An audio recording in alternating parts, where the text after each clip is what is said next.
Hello friends, welcome back to my channel. তোমরা সবাই কেমন আছো? আশা করছি অনেক ভালো আছো, আমিও খুব ভালো আছি। তো চলে এসেছি আবার একটা নতুন ব্লগ নিয়ে। তো আজকে চলে এসেছিল আমার মাসির মেয়ে আমাদের বাড়িতে। তো ও একটা রেসিপি বানাচ্ছিল। তো দেখো তোমাদের কেমন লাগে। প্রথমে ডিমগুলোকে সিদ্ধ করে নিয়েছে, তারপরে গ্রেটারের সাহায্যে গ্রেট করে নিচ্ছে। তো তারপরে এর মধ্যে দিয়ে দিচ্ছে পেঁয়াজ কুচি।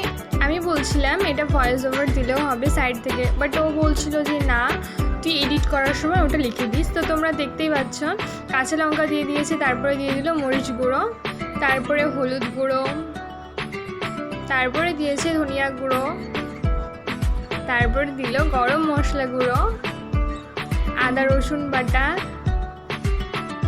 তারপরে দিল একটু কর্নফ্লাওয়ার পাউডার, তারপরে দিল একটু লবণ। তারপর সবগুলোকে একসঙ্গে ও মিক্সড করে নিচ্ছিল আলতো হাতে। তো তারপর মাখা মাখা হয়ে যাওয়ার পর ও হাতে ছোট্ট ছোট্ট করে লাড্ডুর মতো গোল করে নিচ্ছিল। সবগুলো হয়ে যাওয়ার পর ও নিয়ে নিয়েছিল একটা পাত্রে ব্রেড ক্রাম্বস পাউডার, আর একটা পাত্রে নিয়ে নিয়েছিল ডিমটাকে ফাটিয়ে।